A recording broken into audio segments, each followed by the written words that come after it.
Do you have pill bugs, aka roly-polies, eating up your seedlings? Well, I have the solution. Are your tomato seedlings falling over and dying and look like this? Then keep watching because they're not a loss. I have the solution.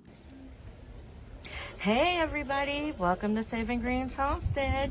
My name is Keisha, and if this is your first time watching one of my videos, I welcome you. Today I was out here planting stuff in my garden and doing some work, and I noticed some things that needed to be addressed, and so I decided to give you some quick tips on the solutions for some of those problems that I'm having. I hope that it's something that can help you out the next time you have similar issues. So let me show you what's happening. So here's today's quick tip or hack. You guys, if you've ever had this issue, you know what a headache it is. It's called damping off. Now usually it's when your soil is really moist, and I know my soil does not look moist right now, but it was. And we've had a series of high winds blowing through and heat, and so it dried the soil out, and so that's why it looks so dry. But what happens is your plants will dampen off because of the fungus that's on the surface of the soil will cause your plant to fall over like this. And I know you guys seen this before. And so you know what I'm saying when I say damping off. It's where they just flop over and lay lifeless on their side, right? Okay, so these dampened off. And those can't be helped. And usually when we see them like that, we're like, okay, they're done for. That's it, I gotta start over. But those you really do have to start over because there's no helping those. But there are some that's like this one. If you guys can see this, where the stem is it's real skinny right here at the bottom, but the rest of the plant still is green and looks okay. You can come back from this, especially with tomatoes. You can come back with it from this. Usually I put just some more soil, build some more soil up around it, and it helps. But that's the same soil that, you know, may have caused the problem in the first place. But I'm gonna show you a different method that you can use in order to do away with and maybe possibly save that seedling. When your tomato seedlings are a lot larger and they have thicker stems, you don't have to worry about damping off as much. It still occurs, and there's an example of it right here with this one. With this one right here. As you can see, the stem is thin. But like with these guys, they're big enough that when you plant them, you can just plant them in deep, and they rebound and they recover from it. And it's not as fatal to them when they're already big like this. It's only when they're little that they have more issues with damping off. And I've been having my little go around with it, and I don't know why I didn't think of this solution that I'm going to share with you. I don't know why I didn't think of it in the first place, but here we are. So you guys, I had already fixed this tray, and in the process of me fixing it, I was like, oh, this would be a good opportunity to pull out my camera and show you how I'm doing this. So I'm going to give you an up close look at what I've done and how I did it. So let's go inside. It's mostly when the seedlings are this small that they're most vulnerable to being attacked by fungus and being ultimately ruined by fungus. So I'm going to show you how I'm dealing with this issue. Okay, so this plant right here, as you can see, the stem is shriveled up. The plant is suffering. It's pale. It may be too late for this plant, but I'm definitely going to try to save it. So what I'm going to do is just move some of this soil aside and try and push more of this plant down into the soil so that more of the healthier part of the plant stem is making contact with that soil. And then simply, I'm just going to take some sand and I'm going to make like a little mountain of sand, a hill of sand around this seedling, like so. And it locks it in, it makes it stand straight, which before it had fallen over, much like this one next to it, where it's already fallen over.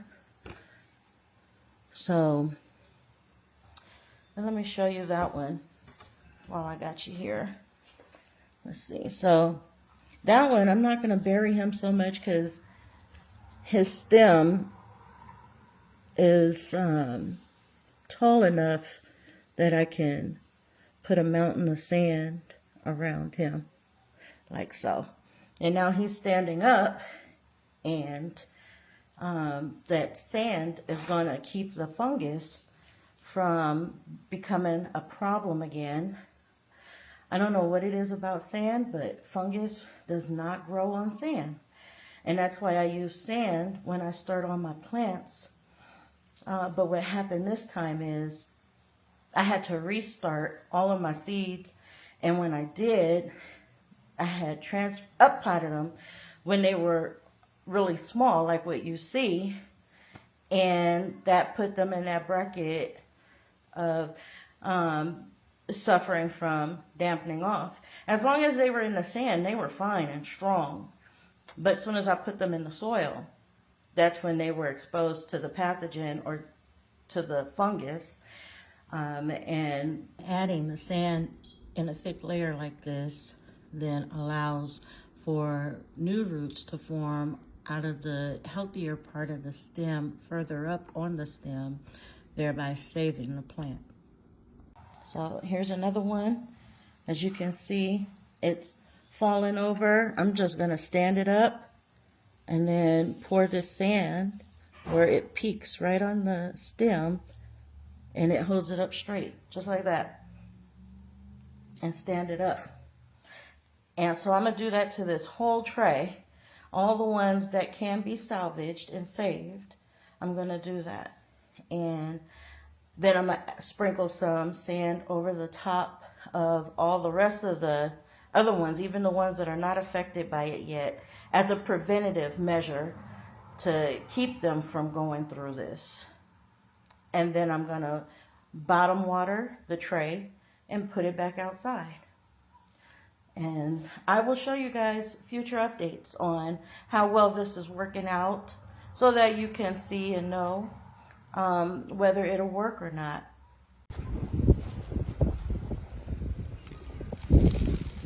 Just wanted to show you guys, I'm just sprinkling sand over the top to give it some coverage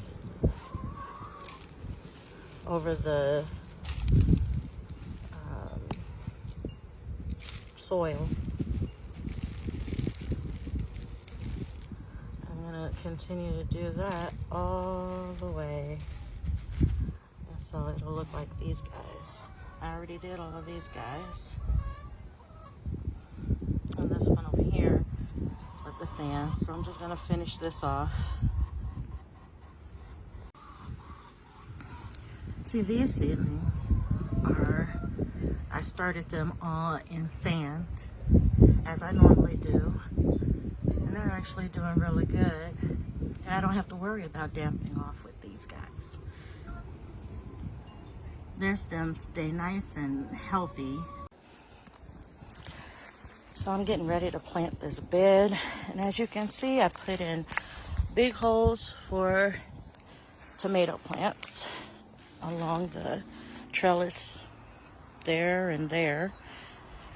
And then this hole right here, this one, is for tomatoes.